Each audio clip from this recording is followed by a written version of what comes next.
하겠습니다. 하나님 아버지, 저희들 예배하기 위해서 함께 모였습니다. 이 시간 예배의 영광, 십자가의 영광 깊이 들어가는 그런 한 시간이 될 수 있도록 저희들 친히 만나 주옵소서. 감사드리며 예수님 이름으로 기도드리나이다. 아멘. 아멘. 성경 말씀 가운데 참 다 좋은 말씀이고 다 좋아하는 말씀이지만 제가 특별히 좋아하는 그 성경 말씀 마가복음 2장에 있습니다. 여러분, 마가복음 2장에 어떤 내용이 있는지 알고 계세요?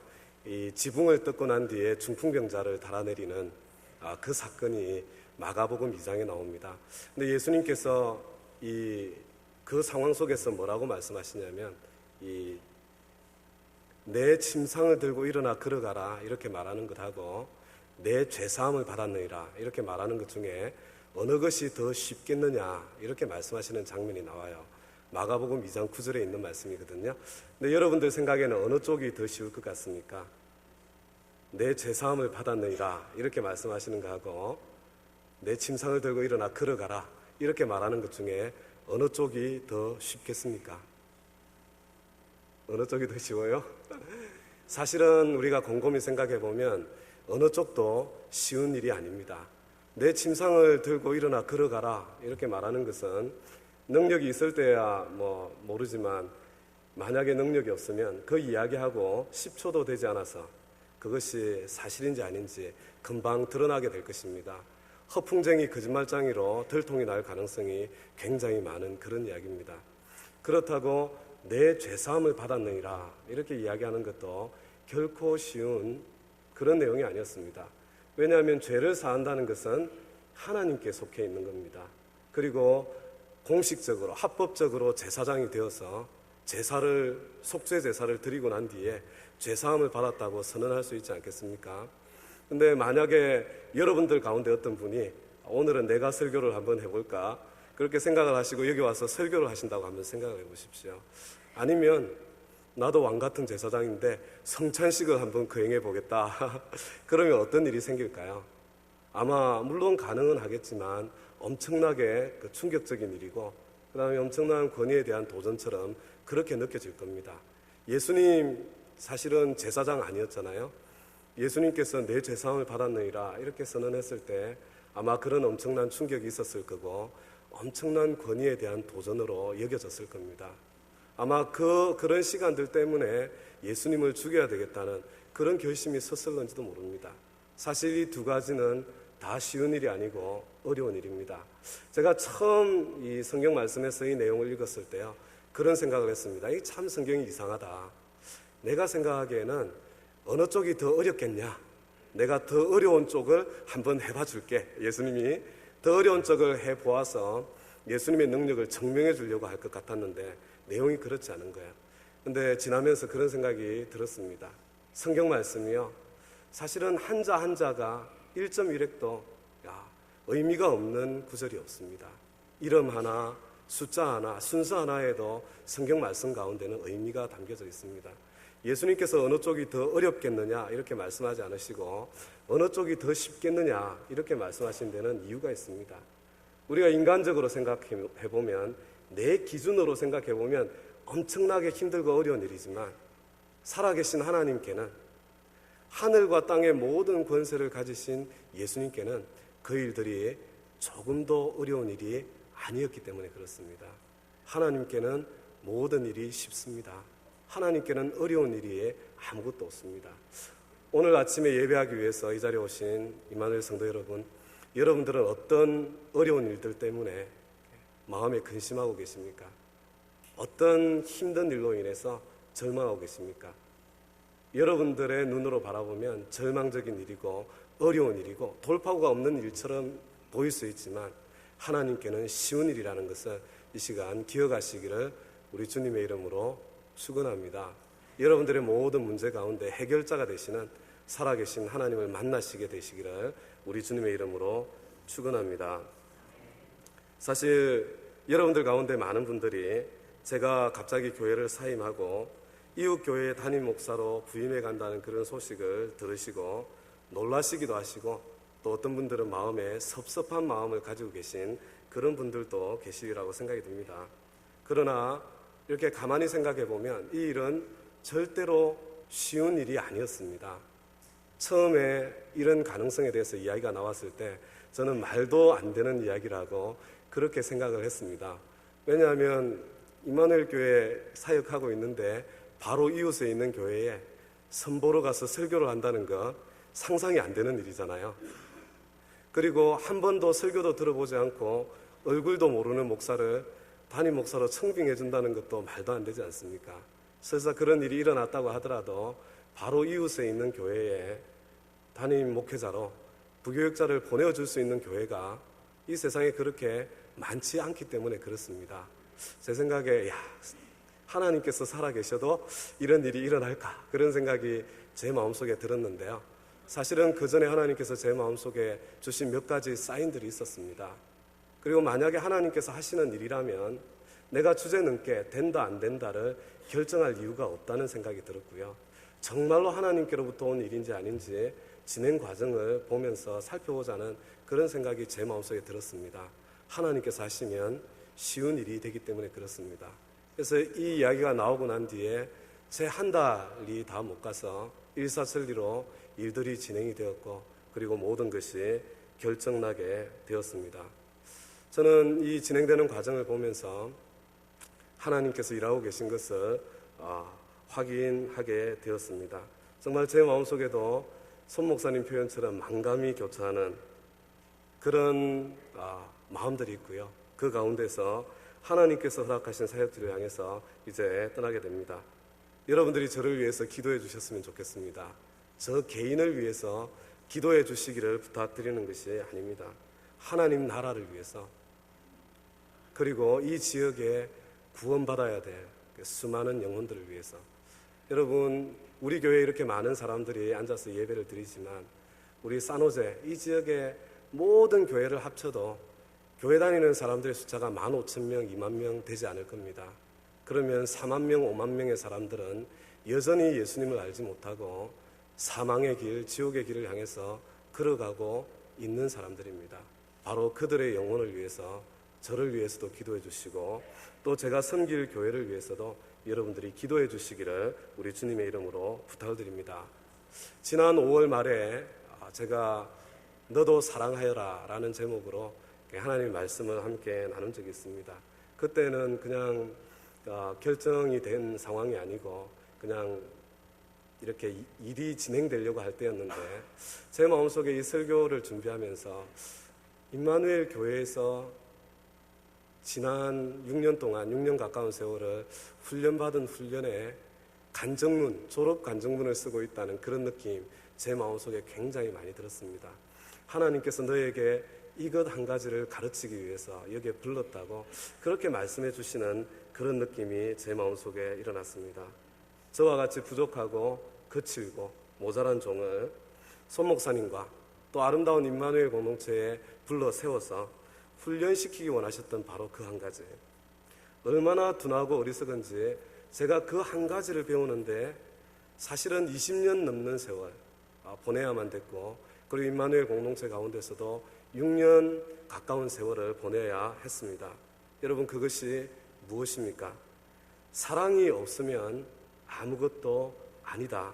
사랑이 없으면 모든 것이 꽝이다. 바로 그것입니다.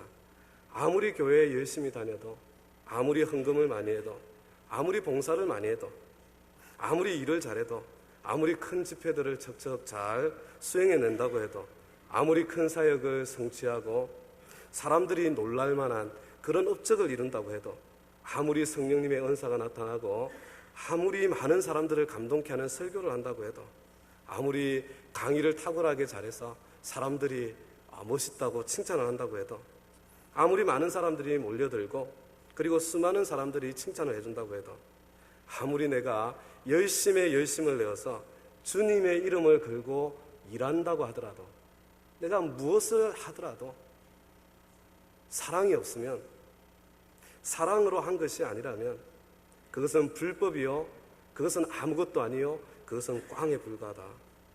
사람을 희생하면서까지 이룬 어떤 일이 있다면 그것이 주님의 이름으로 한 일이고 아름다워 보이는 일이라고 하더라도 우리 주님께서는 그것의 가치를 조금도 인정하지 않으신다. 바로 그 사실입니다. 그런데 문제는 이것입니다. 그런데 도대체 그 사랑이라는 것이 무엇인가? 사랑의 정체가 무엇인가? 기독교 신앙의 핵심이 요체가 사랑인데, 신앙의 전부가 사랑인데 도대체 이 사랑이라는 것은 무엇인가?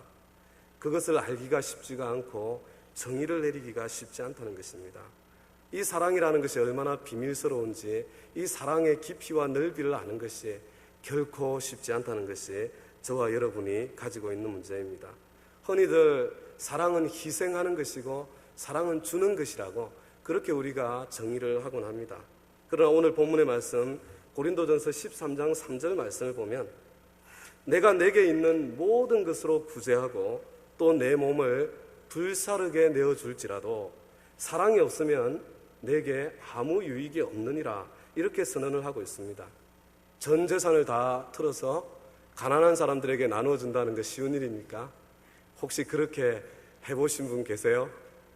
내 몸을 불사르게 내어주는 거예요. 다른 사람을 위해서 내 생명을 내어주는 거, 그게 쉬운 일입니까? 사실은 여름에 2주간 시간을 내어서 단기 선교 가는 것도 힘든 일이 아닙니까? 그것은 결코 쉬운 일이 될 수가 없습니다. 그런데 오늘 성경 말씀이 무엇을 이야기합니까? 내 재산을 다 팔아 구제하는 것, 내 목숨, 내 시간, 내 몸을 불사르게 내어주는 것도 사랑 없이도 할 수 있다는 것. 제가 지금까지 이 목사로서 살면서요, 이 목회의 일도 사랑 없이 할 수 있다는 것, 사랑 없이 할 수 있다는 것이 아니라 사랑 없이 할 때가 너무나도 많다는 것을 제가 인정하지 않을 수 없습니다. 하나님께서 말씀하세요.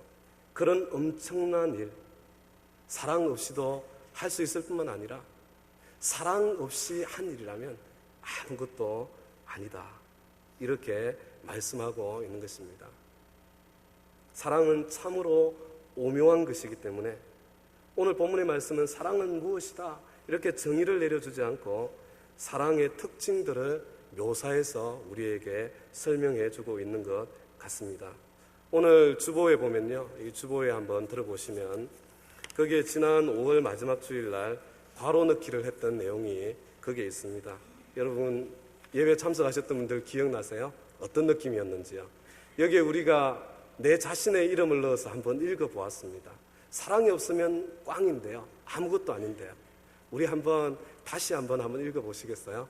우리 여기에다가 자기 이름을 한번 넣어봅시다. 석정일은 오래 참습니다. 제 이름 넣으시면 안 돼요. 자기 이름 넣는 거예요. 자, 제가 부끄러워서 이 강대상에서 내려가야 돼요. 제 이름을 넣고 읽으시면. 다 같이 읽겠습니다. 시작. 석정일은 오래 참습니다. 석정일은 친절합니다. 석정일은 시기하지 않습니다. 석정일은 뽐내지 않습니다. 석정일은 교만하지 않습니다. 석정일은 무례하지 않습니다. 석정일은 구하지 않습니다. 석정일은 성을 내지 않습니다. 석정일은 원한을 품지 않습니다. 석정일은 불의를 기뻐하지 않습니다. 석정일은 진리와 함께 기뻐합니다. 석정일은 모든 것을 덮어줍니다. 석정일은 모든 것을 믿습니다. 석정일은 모든 것을 바랍니다. 석정일은 모든 것을 견딥니다. 여러분 느낌이 어떠십니까? 지난 2달 전에는 얼굴이 빨개졌었는데 지금은 안 빨개지네요, 제가. 사람이 그렇게 간사한가 봐요. 여러분 어느새 2달의 시간이 지났는데요, 그동안의 여러분들의 삶 가운데는 어떤 변화가 있었습니까? 사랑하는 삶에서 어떻게 자라오셨습니까? 여러분의 아내에게, 여러분의 남편에게, 여러분의 자녀들에게 물어보아야 됩니다. 여보, 내가 어떻게 변했어? 여러분 어떻게 변하셨어요? 사랑하는 삶으로 자라가셨습니까? 조금도 자라가지 않고 뻔뻔스럽게만 변한 건 아닙니까? 여러분 그렇다고 하더라도 너무 좌절하지 마시기를 바랍니다. 목사라는 그 직분을 가지고 있는 저도 이것을 행하는 것이 아니라 깨닫는 데만 20년이 넘는 세월을 보내야만 되었습니다. 깨달았다고 해서 더더군다나 하루아침에 이루어지는 것도 아닙니다. 깨닫는다는 것은 이제 출발했다는 것을 이야기하는 것입니다. 그래서 저와 여러분에게 예수님이 필요한 것입니다. 저와 여러분에게는 예수님이 필요합니다.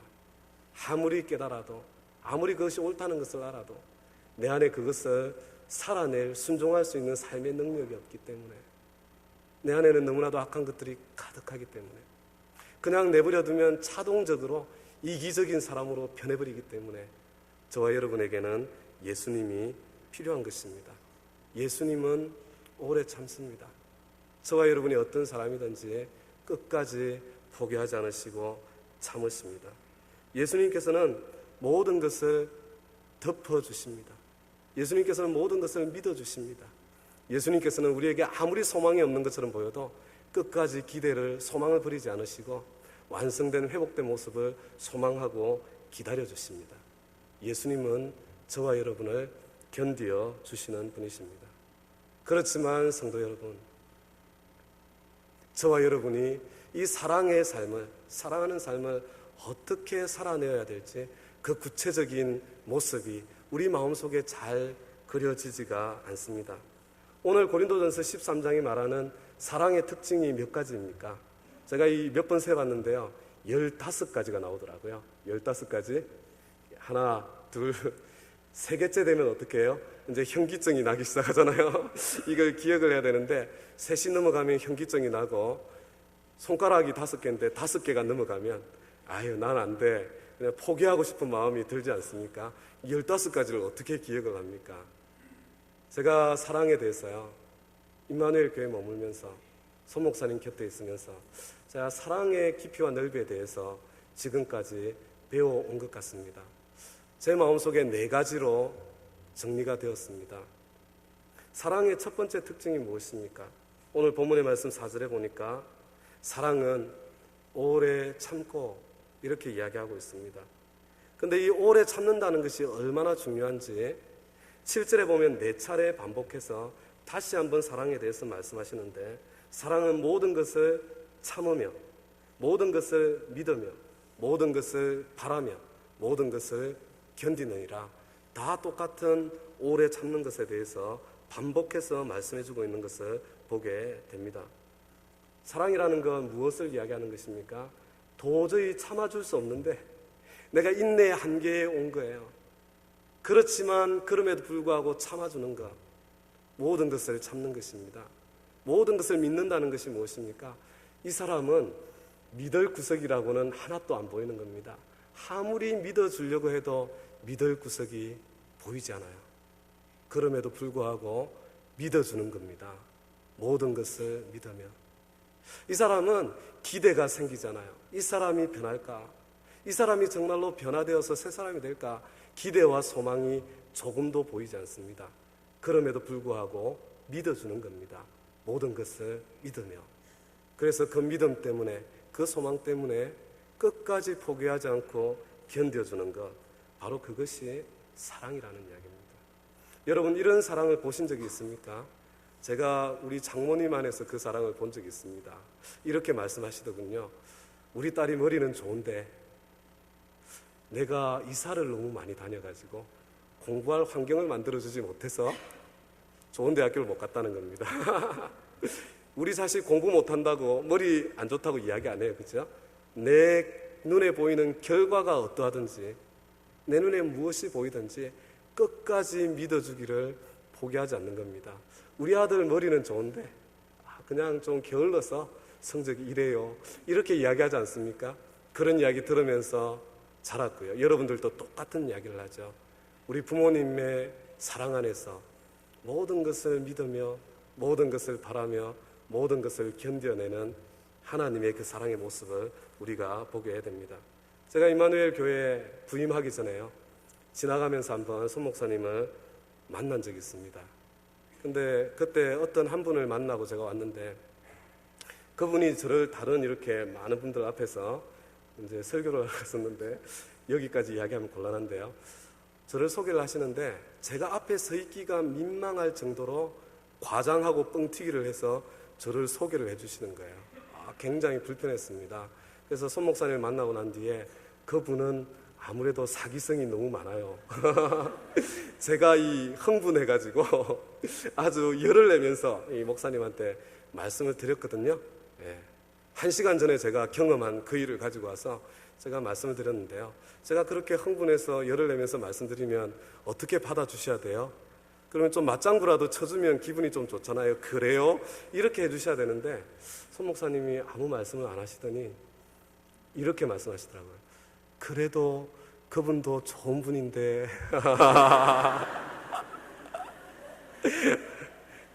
제가 굉장히 황당했습니다. 약간 기분이 나빠지려고 예, 아니 나를 못 믿는다는 거야 뭐 이런 느낌 있잖아요. 그런 생각이 제 마음속에 잠깐 스쳐 지나갔습니다. 그리고 임마누엘에 부임해서 6년의 세월을 같이 지냈는데요. 제가 함께 지내는 기간 중에 많은 사람을 함께 겪었습니다. 제 마음속에 분노가 일어나는 사람들이 있었고 이해가 되지 않는 사람들이 있었고 속상한 사람들이 있었는데 목사님께서 그분들의 나쁜 점에 대해서 단점에 대해서 말씀을 한 번도 하시지 않았습니다. 처음에는 야 이게 진짜일까 가짜일까 그런 생각이 들었습니다. 진짜일까 가짜일까. 근데 그 일들이 계속해서 반복되어져 가면서 제 마음속에 그런 생각이 들더라고요. 만약에 이런 다른 사람들을 향해서 나쁜 말을 하지 않고 장점을 보고 좋은 점을 보고 믿어주시는 분이라면 나를 향해서도 동일하게 해주시겠구나. 목사님께서 나를 믿어주시는구나. 나의 장점을 보아주시고 인정해 주시는구나. 그런 생각이 제 마음속에 들었습니다. 여러 가지 일들이 일어나도 제 마음속에 편안한 마음이 있었고 안정감이 떠나지를 않았습니다. 근데 이제 세월이 더 가니까요. 이제 더 깊이 알게 됐잖아요. 그죠? 근데 제가 보기에는 이 사람은 도무지 아닌 것 같아요. 그러면 이제 우리가 알 만큼 알게 됐는데 그러면 좀 이렇게 그죠? 속에 있는 이야기도 좀 하시고 도무지 아니라고 그러시고 그 다음에 또 뭐 이렇게 해주시면 좋잖아요. 그죠?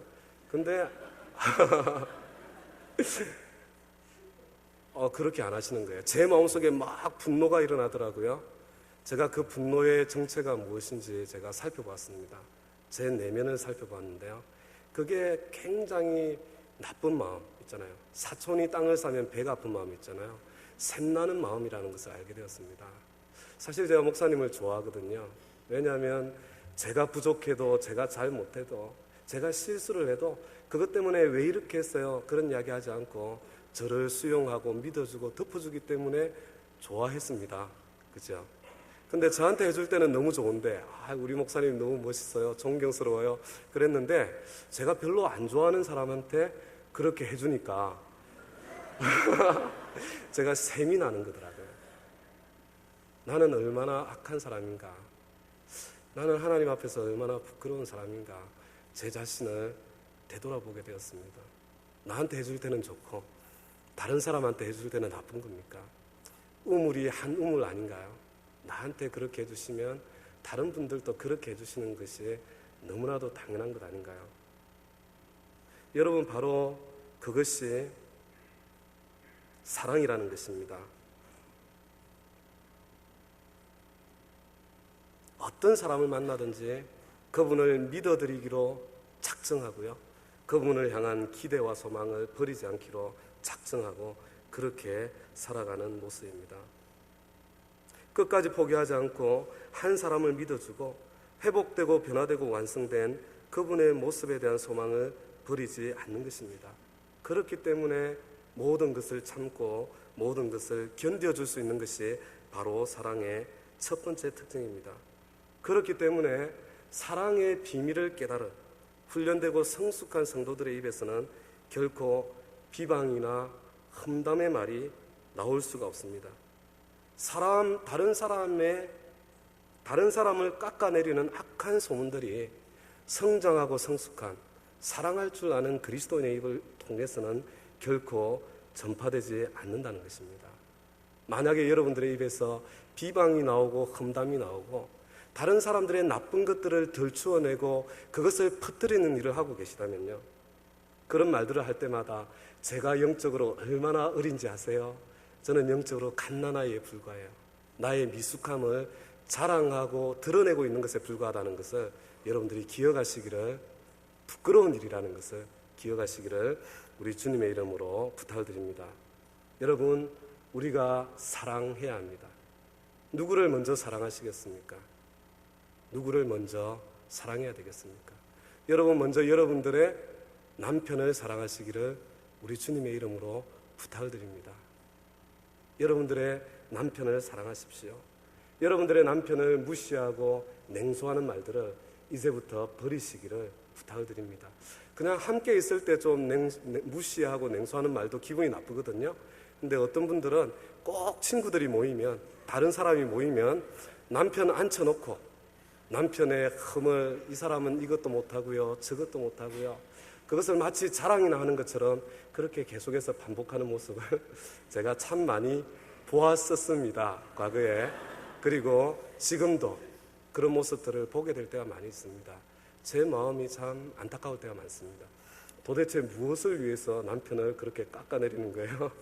나는 굉장히 괜찮은 사람인데 손해보면서 결혼했다, 그거 이야기하고 싶으신 건가요? 그렇죠. 그렇지 않습니다. 남편의 지금 현재 모습이 어떠하든지 우리 남편이 가지고 있는 좋은 점들이요, 장점들이요, 하나님께서 주신 강점들이요, 그거 붙잡고 끝까지 믿어주고 끝까지 기대하고 소망을 끊지 않고요, 끝까지 격려하는 그런 말들을 해주시기를 우리 주님의 이름으로 부탁드립니다. 여러분의 아내를 사랑하시기 바랍니다. 여러분의 자녀를 사랑하시기 바랍니다. 여러분들 주위에 있는 동료들을 사랑하십시오. 여러분들의 목자님을 사랑하시고, 여러분의 목원들을 사랑하시고, 여러분들의 팀원들과 팀장님들, 어떤 모습이든지 사랑하시기를 멈추지 않으시기를 우리 주님의 이름으로 부탁드립니다. 사랑으로 이룬 일이 아니면 하나님 앞에 아무것도 아닙니다. 사랑의 두 번째 특징이 무엇입니까? 사랑은 오래 참고 온유하며, 이렇게 되어 있습니다.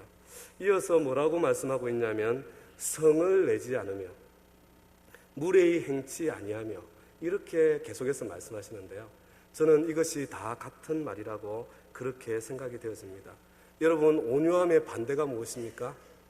온유함의 반대는 썩내는 겁니다. 여러분, 분을 막 내는 사람 보고 온유하다고 이야기하시는 사람이 있습니까? 온유함의 반대는 바로 분을 내는 겁니다. 그리고 예의를 지키지 않고 무리한 것이 바로 온유함의 반대입니다. 예의를 지키는 삶이라는 것은 온유한 삶을 이야기하는 것입니다. 여러분 가운데에 온유한 사람이 있으면 어떤 일이 일어납니까? 온유한 사람이 있으면 싸우던 중이라도 그 싸움이 그치고 평화가 찾아오게 되는 것을 우리가 경험하게 됩니다. 반대로 성을 내는 사람이 있으면 어떻게 되나요? 평화로운 공동체가 금방 싸움터로 변하게 되는 것을 보게 됩니다. 무례한 사람이 나타나면 어떻게 됩니까? 무례한 한 사람이 있으면 주위에 있는 사람들이 불쾌하게 되고, 그 불쾌함이 성을 불러오고 그것이 분쟁과 다툼을 일으키게 되는 것을 제가 경험을 통해서도 알고 있고요, 수없이 그런 모습들을 보았습니다. 사람들 사이에는 반드시 지켜야 할 예의가 있습니다. 그 예의를 지킬 줄 아는 것이 사랑입니다. 남편과 아내 사이에 지켜야 될 예의가 있습니다. 부모와 자녀 사이에도 지켜야 될 예의가 있습니다. 직장 상사와 부하 직원 사이에, 동료 사이에, 친구 사이에, 교회에서요, 말씀을 가르치는 분에게, 장로님들에게, 그리고 말씀을 배우는 분들에게, 나와 함께 일하는 동력자들에게 우리가 지켜야 될 예의가 있는 것입니다. 제가 산비라는 책을 읽었는데요, 목사님이 인생에 가장 큰 영향을 끼친 4권의 책 중에 한 권이라고 이야기를 해서 제가 그 책을 읽었습니다. 그 책을 읽다가 이 프레이저 선교사님에 대한 이야기인데, 이분은 어린 나이 한 사람에게도 예의를 지키기를 힘썼다고 그렇게 이야기하는 구절을 읽으면서요, 제가 갑자기 손 목사님의 모습이 제 마음속에 생각이 났습니다. 심지어 노숙자 한 사람이 교회를 찾아와도 함부로 무시하는 것을 본 적이 없습니다. 노숙자 한 사람에게도 예의를 갖추는 모습이 생각이 났습니다. 어린아이 하나하나에게도 예의를 갖추어서 친절하게 말씀하시는 모습이 제 마음속에 생각이 났습니다. 그러면서 금방 제 자신의 모습이 대비가 되었습니다. 저는 저보다 연세도 많으시고 우리 교회도 오래 다니셨고 우리 교회를 향한 사랑과 열정도 저보다 훨씬 더 많으신, 바쁘신 생업 가운데에서 힘을 다해서 교회를 섬기고 계신 우리 장로님들이요, 마땅히 존경과 감사를 돌려보내야 되는데 존경과 감사는커녕 예의조차 지키지 못할 때가 있었다는, 제가 예의를 지키지 못했을 때의 일들이 제 마음속에 생각이 났습니다. 정말로 하나님 앞에서 죄송하고 부끄러운 마음이 제 마음속에 가득했습니다. 제가 그날 결심을 했습니다.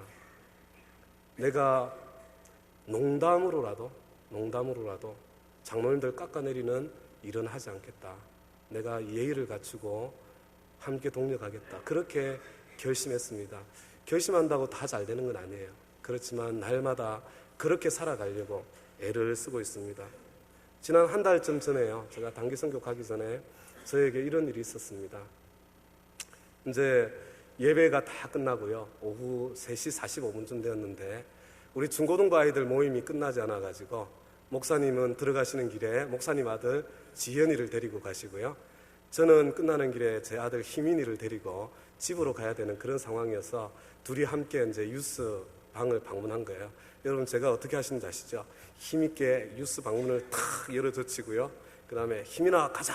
제가 이렇게 이야기를 했습니다. 근데 제가 그 이야기 하고 난 뒤에 조금 있으니까 가느다란 목소리가 제 귀에 들리더라고요. 지연아 가도 되겠니? 제가 그 이야기를 듣자마자 얼굴이 다시 한번 떳떳해졌습니다. 이것이 목사님과 나의 차이구나. 사실 저는 거기 유스그룹 모임이 끝났는지 안 끝났는지, 우리 아들이 갈 준비가 되었는지 안 되었는지 배려하고 생각하지 못했습니다. 내가 이제 당장에 떠나야 될 상황이고 내가 급하니까 너는 내 차를 얻어 타고 가야 되니까 내가 가자고 하면 가야 돼.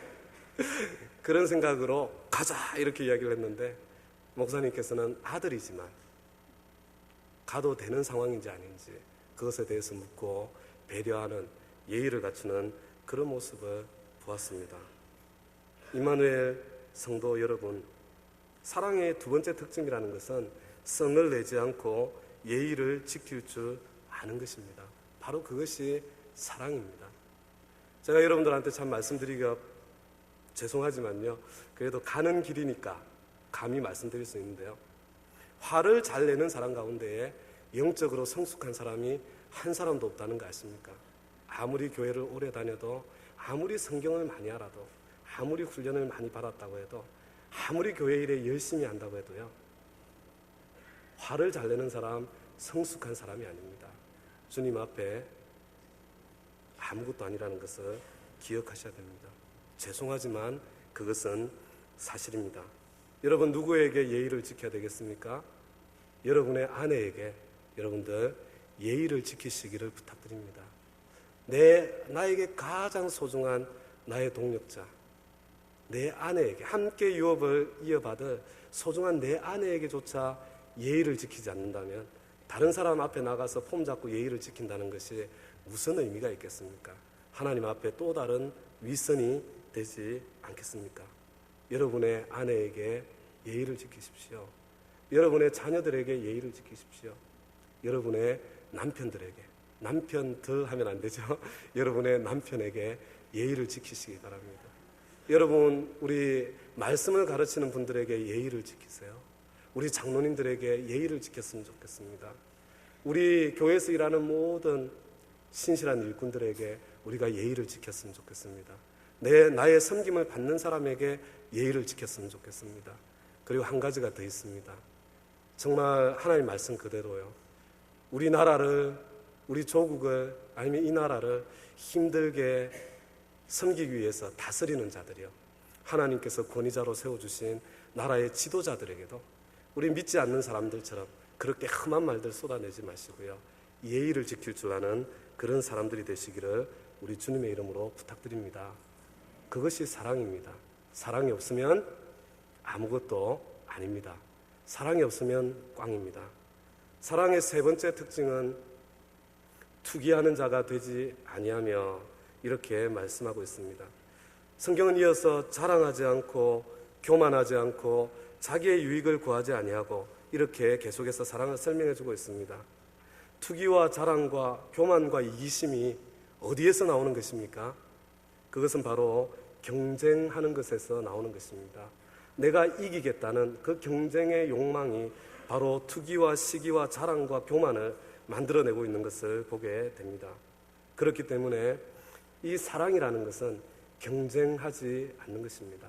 경쟁하는 대신에 상대방의 입장을 헤아리고 상대방의 필요를 살펴보고 그것을 넘어서 상대방의 성공을 위해서 상대방이 꿈을 이룰 수 있도록 내 자신의 꿈을 내려놓고 포기하고 희생하는 것, 그것이 바로 사랑입니다.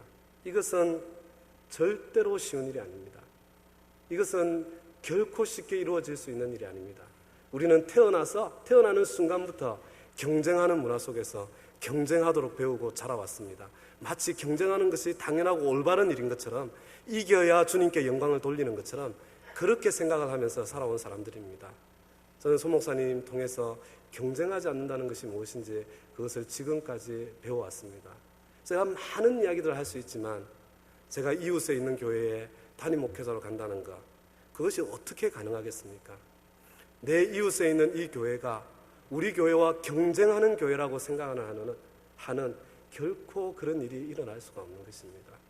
이웃에 있는 교회들이 사랑의 대상이고 우리가 섬겨야 될 대상이고 하나님의 형제 교회고 우리가 함께 부흥하고 함께 주님의 꿈을 이루어야 될 바로 그 교회라는 것을 가슴에 담고 있기 때문에 우리 목사님과 우리 장로님들이, 우리 당회원들이 바로 그런 마음들을 가지고 계시기 때문에 바로 이런 결정이 내려질 수 있었다고 그렇게 생각이 되었습니다. 경쟁하지 않는 거요, 경쟁하지 않겠다는 결심으로 되지 않습니다. 어떻게 되냐면요, 그것을 넘어야 돼요. 우리 목사님께서 여러 차례 설교를 통해서 가르쳐 주셨는데요, 상대방을 위해서 축복하며 기도할 때, 상대방의 성공을 위해서 내가 하나님 앞에 간구하고 매달릴 때 내가 그 경쟁심을 넘어서서 사랑의 열매가 맺히는 것을 저와 여러분이 함께 보게 될 것입니다. 사랑의 네 번째 특징까지 하려니까 시간이 너무 기네요. 제가 여기서 마무리를 하려고 합니다. 사랑의 네 번째는 정직한 것입니다. 거짓이 없는 것입니다. 이 사랑이라는 것은 거짓과 함께 존재할 수 없는 것입니다. 사랑은 오직 정직한 가운데서만 보여지고 나타날 수 있는 것입니다. 임마누엘 성도 여러분, 사랑이 없으면 아무것도 아닙니다. 무슨 큰 일을 이루어 보려고 헛된 일을 도모하고 꿈꾸지 마시기 바랍니다. 사람들을 희생하면서까지 무슨 엄청난 일을 이루어 보려고 그렇게 발부둥치지 마시기를 우리 주님의 이름으로 부탁드립니다. 사랑은 신앙생활의 어뜸입니다. 그 중에 제일은 사랑입니다.